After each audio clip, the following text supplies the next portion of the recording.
What up, guys? We're back. I guess back after a long hiatus. Even though with the 420 episode that's recorded after this. No, wait, it was recorded before this, but it's gonna come out after this. We said that we haven't recorded, but really, we didn't plan on this. It's just happening. That's what we do. We go with the flow, milk and hydro sometimes too. And what's up, Big Dog? What's up? Yeah, the time frame of everything is a little confusing. So confusing, but yeah, well, we're just gonna talk some AEW. We're gonna talk some Impact.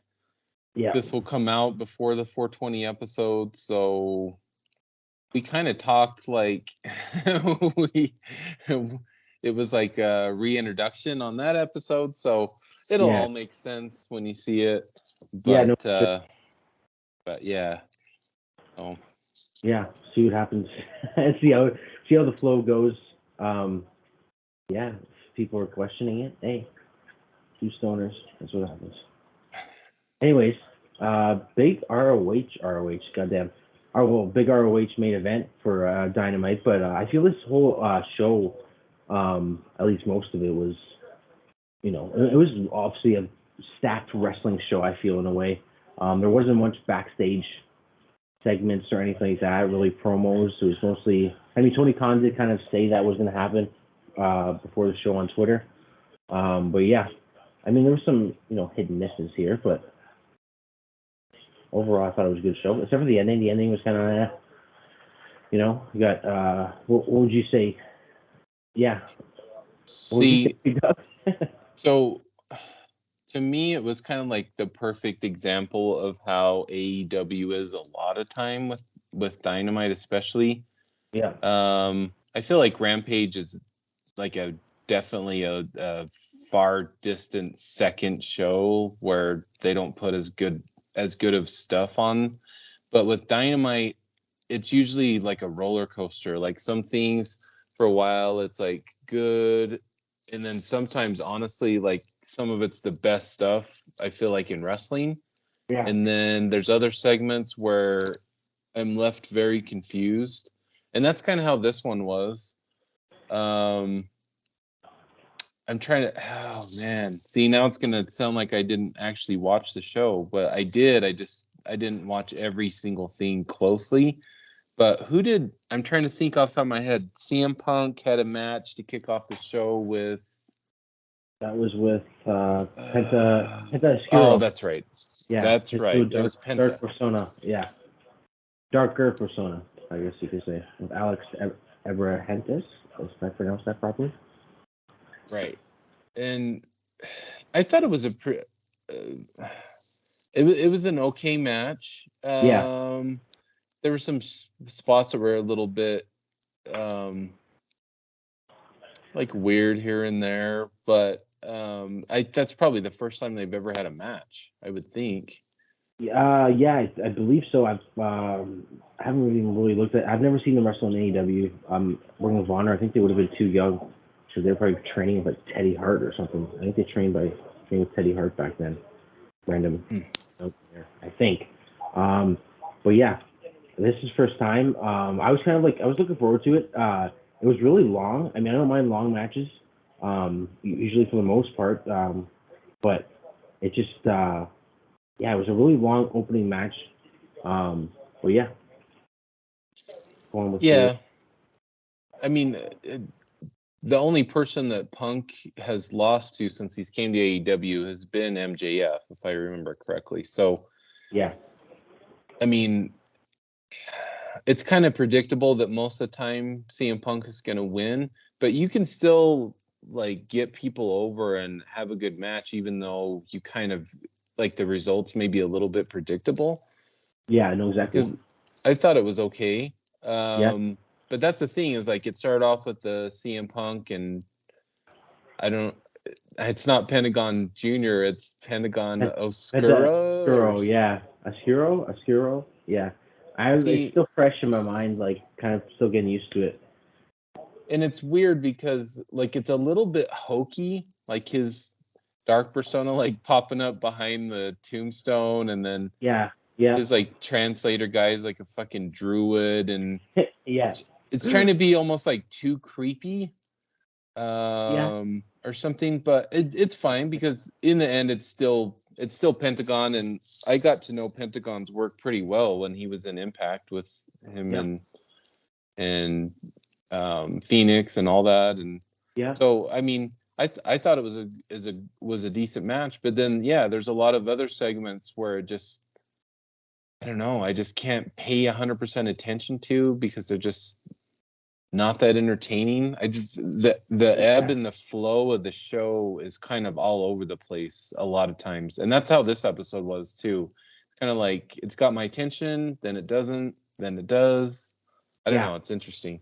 No, I can hear you on that. I'd say probably my favorite. The tag team, both the title matches were great. I feel tonight. Like all good back and forth action. The only thing, like criticism I would say, like I would have really was the ending. I don't know. I feel like sometimes when you have like you're trying to get a good like big response. I feel when you try and the lights go off and a wrestler debuts, sort of thing. If that makes sense. Mm-hmm. I don't know if they got that with Singh. I can't remember his first name. The really tall. Yeah, and that came at the end. I'll find it here. Yeah, Satnam Singh. That was out of nowhere. I mean, I guess I'll give it a chance, but at the same time, it's like, oh, fuck, where'd this come from? So that's what I'm talking. So the start of the show was pretty good. Then there was some segments that weren't great, and then I thought that the match where this new giant Indian guy that played in the NBA and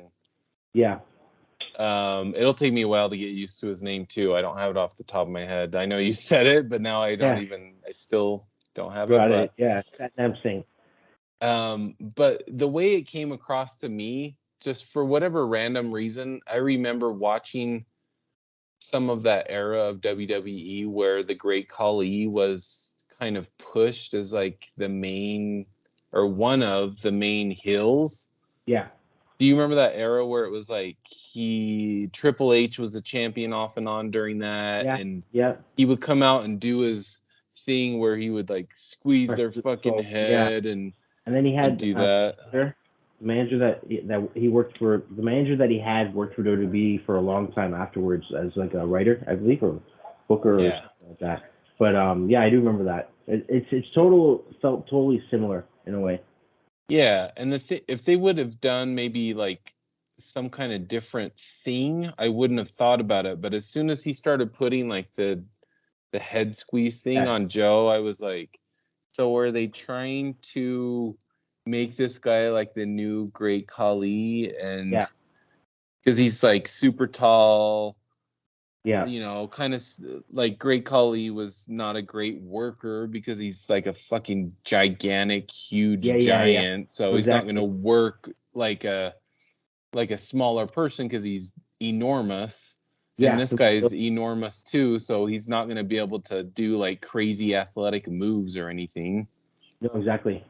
So it was a weird way, like you said, to end the show because we talked about it before we started recording, but I thought the match between Samoa Joe and Suzuki that was kind of like where this guy popped out of at the end of the show. I thought the match was actually pretty good. Oh yeah, no, that was like this is, I feel, for a lot of fans, this is definitely a dream match. I remember watching Suzuki way back in like on Fight Network in like 2003 or 4. They would have Forrest Noah, and he like actually scared the shit out of me. Like he was just like always had that weird haircut, just relentless in the ring, and just so awesome. And Samoa Joe, the perfect match to have them, like both of them fighting each other. Like their chest afterwards, how bruised their chests were. It's like, holy shit, this is crazy. Yeah, well, and even though Suzuki's a little bit older, it still was, like a strong style match, like a Japanese style match. Yeah. it was fine for what it was. I think the right person won. I think Samoa Joe should have got the win. So all of that was good. And then you get the after the match stuff with Jay Lethal and Sanjay Dutt. I thought all that was good. But then it kind of like left me scratching my head because the guy at the new guy that debuted, it reminded me of too much of the Great Khali, and it kind of took me out of the moment. Yeah, no, it makes sense. But I'm gonna give it a chance too.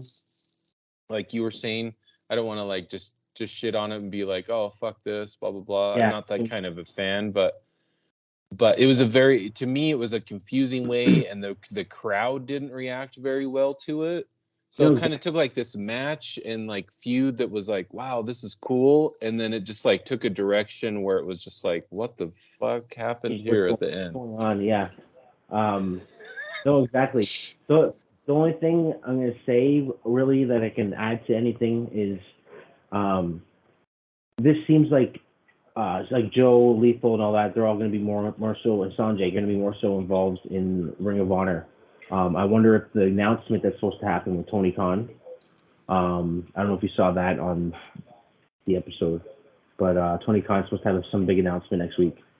I think on Ramp, or not on Ramp, on Dynamite.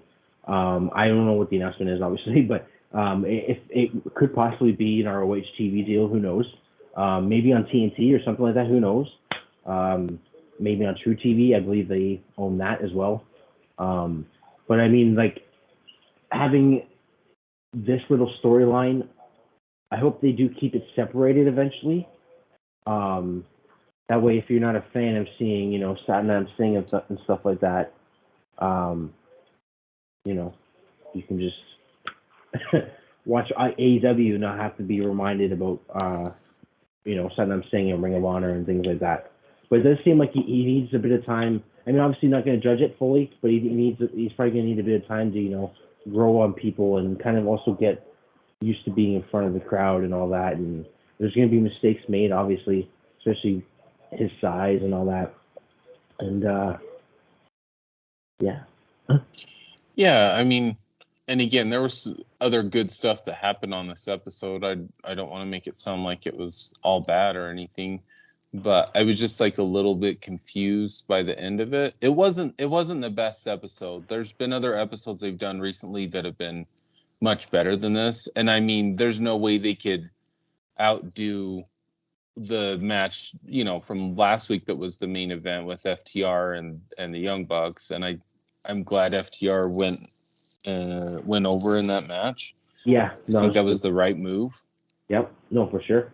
So to follow up, kind of last week's episode was really good for the most part, and then this one kind of just like didn't end on a good note. It wasn't, I don't know, it kind of was strange. But then next week, I know we both like Hook. Yeah.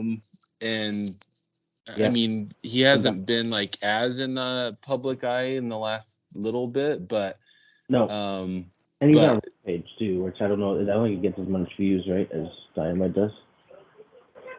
Yeah, it's definitely like the B show for sure. Yeah. But like everything I've seen of Hook, it's really intriguing because it's kind of a weird thing because a lot of times with second generation wrestlers, like sometimes they pan out and sometimes they don't.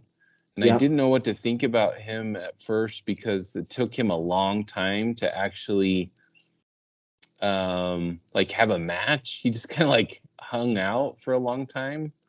Yeah, I'm sure that was like intentional. Yeah, just building him up and building up the awe. I feel him and his chip bag and stuff, and just being Taz's son. And I think there's photos of him back at like Impact events and stuff like that too. When he was younger. But yeah, he's just, I don't know. He's got the fans behind him. I really like his theme song is an Action Bronson song, and I really like Action Bronson. He's a great rapper. Is that who that is? Yeah. Oh, okay. I know you're talking about. He has his own show like on Vice. Yeah. I know what you're talking about. Yep. That's delicious and stuff like that. Yeah. He's Yeah, that easily got me too. And it's just he's gonna be a star, total star. It's probably gonna I don't know if he's gonna, who knows what's gonna happen in his future. Like is WWE gonna freaking just throw money at him and be like, come to WWE, be on WrestleMania, but you're really just I'm, gonna be a manager for somebody. I mean, he's really inexperienced, so I'm not trying. I don't want to jump the gun yet, but you can see the potential there. But the fact that he's finally going to show up on Dynamite and have a match, I think that's what the promo said. It's like his debut, right? Yeah, I unless he mean, just shows up and then gets in the ring and then leaves, which I can totally see them doing. I can totally see Tony Khan doing that, booking that. the only thing I don't like is, and maybe I shouldn't speak to it too much, but I don't know that much about Danhausen, and I don't. I mean, okay, if they do end up like actually having matches in a feud or whatever, Yeah, that's fine. I just know nothing about the way Danhausen actually like wrestles or if he can, because I've never seen him actually have a match. So I don't know if that's like the right person for Hook to be having a feud with right off the bat. But you know yeah, more about Danhausen than I do. yeah. I mean, I feel it works because they're both in a way at the same level in the I feel internet wrestling community sort of thing, especially with AEW, like diehard AEW fans. Um, Danhausen like just got really popular, doing his little thing. He's a demon and all that, whatever it is. Um, collects teeth, I believe, if you swear and stuff like that. You're not supposed to swear, or he collects your teeth or something like that. From what I remember, Oh, I've seen him live as well. Um, oh, okay. yeah, but I believe that's his whole like shtick, and I don't know. I enjoy it, but I mean, I guess it's more so. I don't know. Yeah, it's also seeing the rise in his popularity and everything, and he would do the Pee Wee Herman dance on the apron and stuff. So I guess it might be for me the live experience of seeing him and everything. But yeah, him and they both got that same kind of level of popularity. I feel with the internet wrestling community, Hook and Danhausen. So that's why they're probably feuding. Is more so for the the diehard, I guess, wrestling fans that are followed Danhausen on Ring of Honor and on indie shows and stuff like that. Yeah, That makes that's sense. cool. I just think in the end, it would be the more wise decision that Hook, if they do end up having matches, that Hook would win, Yeah, because that would, to me, it would take away so much momentum that Hook has if Danhausen, who's kind of like more of a comedy character and like a spooky character or whatever, comes out if he, victorious. Yeah, yeah, if he beat Hook like clean or something, yeah. that would be the wrong move. But as long as they don't do that, then Yeah, whatever, I'll see what happens. yeah. See what goes on. No, for sure. It is. I can see your point for sure on the feud and everything in Danhausen. Um, but yeah, I try again. I try to like be optimistic with everything, really, when it comes to wrestling. But yeah, I do definitely see your point for sure. Um, So that's kind of like just an overview about AEW. I get we don't need to get into like every match that happened on Dynamite probably, but anyway, no, I'm personally excited to see Hook next yeah. week, and Hook next week. There's Battle of the Belts on Saturday, I believe. This week. I think it's this week. Might be this. No, yeah, it is this week. Battle of the Belts for AEW. I should know, but I can't remember what time it's on or anything like that. you know it's funny because the first Battle of the Belts like Yeah, wasn't that good or memorable, or like not that much happened. You would think on a special that would be called that something would be a little more like newsworthy or something, but it didn't jump out at me. They have a lot of shows and a lot of programming though. yeah, exactly. With AEW Dark Elevation, Yeah. um, they got Being the Elite, and then everybody has their own freaking backstage videos and all that. Being the Elite, Ethan Page has his own little backstage stuff. So many different freaking. It's crazy how much content they have. Yeah. But they've, I guess obviously they have the money for it, right? Yeah, for sure. So, anything else with AEW, or should we touch on Impact real quick? Or Well, I was gonna say the tag team match was pretty good on AEW. Red Dragon versus Jungle Boy and Luchasaurus. But again, it was like another long match, right? I guess it's expected with a championship match, but sometimes with TV wrestling, I feel sometimes it can kind of drag an audience to not really want to continue watching, right? They'll get tired and just, maybe change the channel and kind of not forget about it, but be like, see something else, right? Usually I feel like TV wrestling should be more about promos and stuff. Still have the wrestling, obviously, but you're building to that pay-per-view that's going to be those hard-hitting matches, long matches, all that. Or Battle of the Belts. It's going to be a long, hard-hitting, show, stuff like that. You hit on something there that I totally agree with. And it's something that happens in AEW like a lot. They have a lot of long matches. Yeah. And a lot of diehard fans, which makes up a lot of their like core audience. They like that. But sometimes I wonder if like having so many 20-minute matches kind of hurts. Like a lot of casual fans aren't going to want to watch 20-minute matches that often. Yeah. So I don't know. Sometimes I feel like they get a little bit lost in the longer matches, or I feel like a lot of the matches are very similar.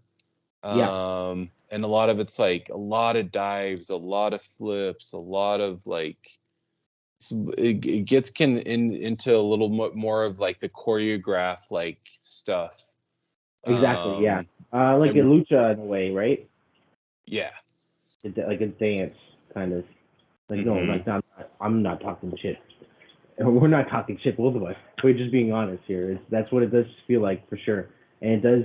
I don't feel like that caters to the broader wrestling audience or television audience, entertainment audience, I guess you could say. I know they call themselves a pro wrestling company, obviously, sure, but you got to be going towards the television audience if you want to hopefully continue to stay on TNT and CBS. Which I hope they're doing well, it seems, but yeah. I mean, I don't get caught up in the ratings and the viewership stuff. I just, I'll see stuff that comes out, obviously, because it's everywhere. But no, I feel like they're okay for now. I mean, if it dropped dramatically, then maybe they should be a little bit concerned. But honestly, a lot of it's the same thing with Impact or even WWE. Like, people just don't watch live wrestling on cable or streaming right when it's happening all the time. That's just not the way people consume shows anymore. Yep. No, exactly. So I think viewership and ratings become a little bit less and less important, and stuff like social media numbers and YouTube numbers and all that kind of stuff matters a little bit more all the time. So I don't know if they even release a lot of the financial information with AEW. I just know they have a ton of wrestlers signed. Yeah. And sometimes they don't always do the best job of showcasing certain people because you don't see them forever, and then some people are on the show every single show they have, so it's kind of confusing sometimes. Yep, some people, and sometimes they're more featured on Dark and stuff like that. And then now they got Ring of Honor and everything. It's like, holy shit, so much. Yeah, so much content so quickly too. I know it kind of maybe started with the pandemic because he wanted to help out talent, and pay them and make sure they're getting paid because shows weren't happening. At least I feel like he stated that in some article. But crazy. Well, and the other thing is too, when you mention he has a big announcement, Tony Khan has a big announcement next week. It's almost like he's had I think we might have briefly touched on this with the 420 episode. Yeah. But he does a thing where he likes to say he has a huge announcement, and then sometimes it is. Sometimes it's a really cool, wow, I didn't expect that. And then sometimes it's kind of just meh. Yeah. But he always says it's going to be a huge announcement, and sometimes it is, and sometimes it isn't. Yeah, exactly. or sometimes they'll have to like make up for his huge announcement and bring in Jay White for a random appearance because he said something about the Forbidden Door. I feel like the thing that gets me was Tony Khan. I know we kind of have to briefly talk about Impact because we want to keep this in a cool compact format. But fuck, that whole motion there made me forget what I was gonna fucking say. You were making something with clay there. Yeah, I was making a fucking clay basketball. I don't know how that would work out. Tony Khan, like the thing with me with Tony Khan is just he just seems like a wrestling fan. Like that's his thing. Yeah. Like, He definitely is. Yeah. Which that's why I like supporting him and supporting the company and everything. It's just he's like first and foremost was a wrestling fan growing up and everything. That's what he grew up watching and all that. Would visit shows and all that. And now he's just he owns a freaking wrestling company and it's just you can see it for sure. I bet he's definitely probably overwhelmed. You can tell sometimes when he's doing promos, but yeah. Yeah, to me, I hope it just doesn't get to the point where he's like spreading himself a little bit too thin.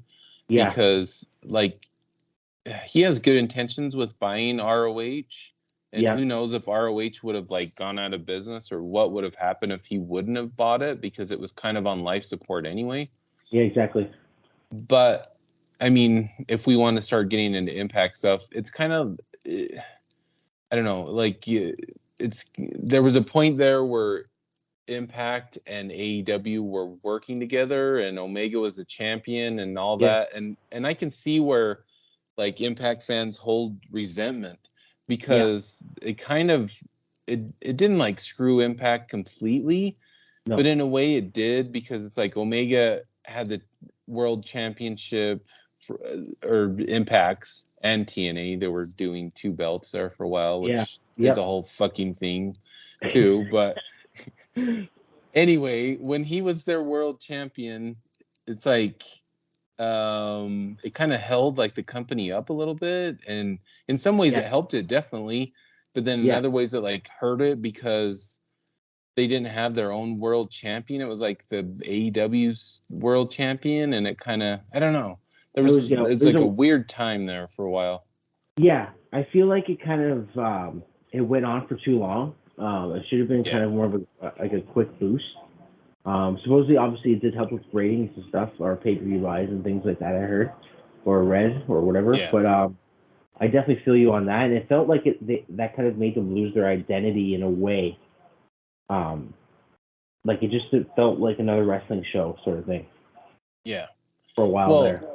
And my bigger point I was getting to is, so there was a point there where he was working with Impact, and now he's bought ROH. So it's like now you're getting into like, if you screw up the ROH stuff and you don't like give it the respect it needs, like those ROH fans that are still out there, which is a very similar but probably separate fan base to the Impact one. If you screw up the ROH stuff, they're gonna like get pissed too. Yeah, exactly. So he needs to be really careful about how he handles this ROH stuff moving forward. So far, it's been fine, I think. Yeah, but I don't know. I don't know if that seems to me. It seems kind of unlikely that all of a sudden he would just pull a TV thing out of his ass like for ROH. But I don't know what else they're gonna do with it, because it has to have a home somewhere to be able if they're gonna do that. Unless they start their own streaming network or something, because they have all the ROH like catalog. So they start like whatever all wrestling network or world or whatever it's gonna be. AEW fucking network. .com. $8.99. Fuck. That's all we need is another fucking streaming thing. But yeah, we'll see what happens. But we need one where everybody's working together and they're all like on it. Like have like fucking MLW and fucking New Japan, Impact, have them all AEW, have them all on one network sort of thing. One streaming network. Live shows streamed. That's probably not gonna do well because you need to discover or get new fans, but still. We gotta get into Impact. in theory, that definitely sounds good, but yeah, those companies would never ever do that probably. No. But in a perfect world, Kate, Impact. We're not going to review the latest episode necessarily, but Rebellion's coming up.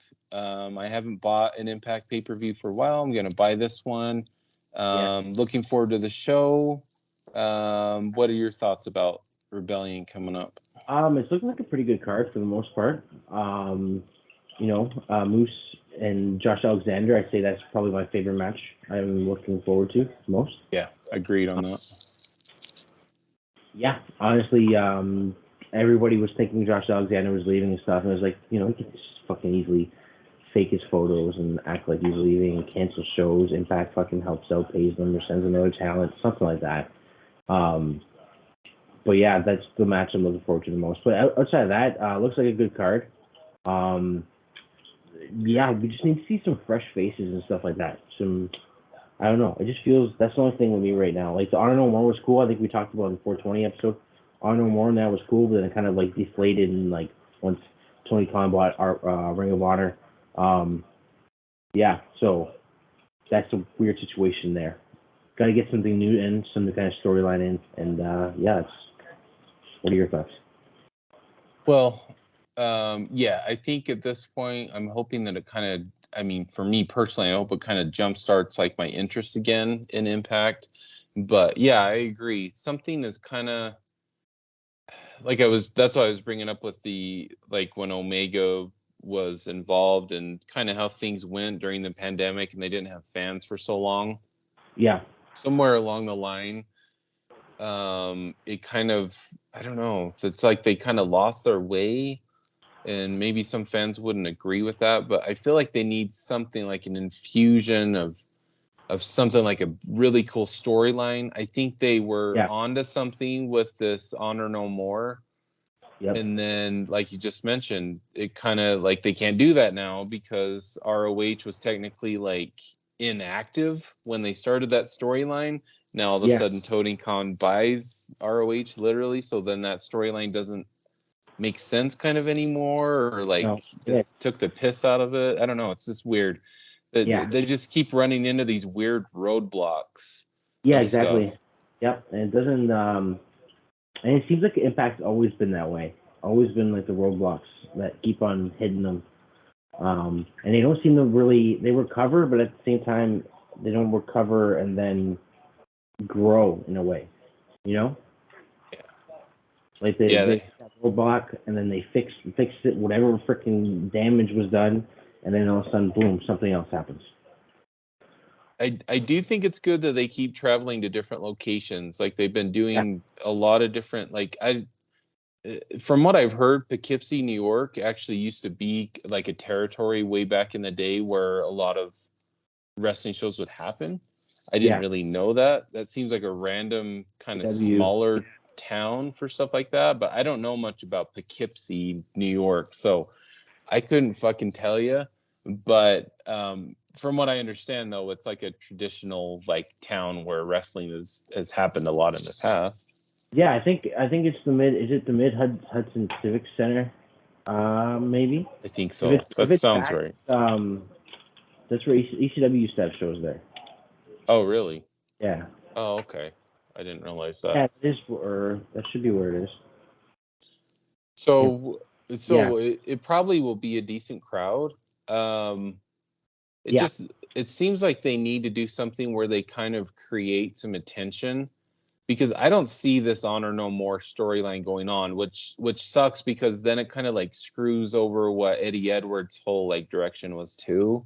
It just it seems like they kind of went on with a storyline that now is just like they can't go on with it anymore. No, in my opinion. So what they're gonna have to kind of do, like change directions a little bit and come up with something. I don't know what it will be, but it seems like something's gonna have to change, or I don't know. What do you think there? Yeah, I feel like something has to change. I feel like there has to be something kind of drastic as well. Maybe a little bit of more new talent coming in. Because I feel like I don't know what's happening with the ROH talent. Because like they're like not even, we haven't seen them really on TV and everything. or at least as much featured as much, right? Now they're like, it's not like, for me at least, that's what I've noticed. They're not featured as much as they were before the purchase of Ring of Honor. Yeah. But outside of that, though, like the card is solid. They just need that something cool. Like, what happens after this match with Moose and Josh Alexander? You know, Tasha Steelz versus Rosemary. You know, we have different. There's a little bit of variety there. There's a tag team elimination challenge. Briscoes, that's a cool thing. Let's see more of the Briscoes and see what happens there. There's gonna be other ROH talent that are probably not gonna be signed to AEW's ROH or Tony Khan's ROH. So, you know, bring over a couple of those guys or women as well. Yeah. It'll be interesting to see what happens moving forward. But yeah, that's kind of like general thoughts. I think we're 30 minutes ish. Yeah, I think I think that's pretty much it. I caught a bit of Impact tonight. Still building up to the Rebellion show, obviously. A good little card it was. Well, I sounded like who did that sound like there? Who says that? There's somebody that says that in Hollywood. I can't remember who it was. A good little card. Yeah. And like the way I spoke there, good little card it was. I don't know what's the character that says talks like that. Fuck. Holy shit, this is already going off the rails, and thankfully we're like talking about Yoda from Star Wars. Yeah, there we go. That has to be it. Yeah, it's Yoda. Oh boy. But not Baby Yoda. No, the not original Baby Yoda. Yoda. Yeah. Fuck. Yeah. You get into Baby Yoda territory. That's my jam. Yeah. Fuck. Thankfully, we're pretty much done. I watched a bit of Impact. It was all right for the most part. Again, it's kind of for the most part, it's good. You know, Shelley and Macklin was good, and then we had Rocky Romero versus Grayson. That was another good match. Diono and her Champ Challenge, and of course we had. Sorry, one little thing before we ended here. We had the one thing we do have to, I feel, talk about a little bit is Cardona attacking Morrissey and helping out Brian Myers. So who knows? Are we going to see Enzo coming to help Morrissey? That could be something. I know Enzo's kind of out there and all that. You're not out there like crazy or anything. I mean, who knows? I don't know him personally, but you know, he. I feel like it adds probably to the show a little bit with his character. See what happens. I'm down to see and give it a chance if it does happen. Yeah. Yeah, we'll see what happens, but I'll definitely be at least writing a review on Rebellion. We may do a quick episode or something if we have time, but we'll see what happens. But I guess that's kind of it for now. 420 episode coming on the 420, obviously. Check that out when it's out. And yeah, that's about it. There are some funny parts in that episode. Even if you don't like weed, it's worth a laugh. So yeah, exactly, for sure. All right, that's it. Keep it real. You know the deal. But yeah, I'm done.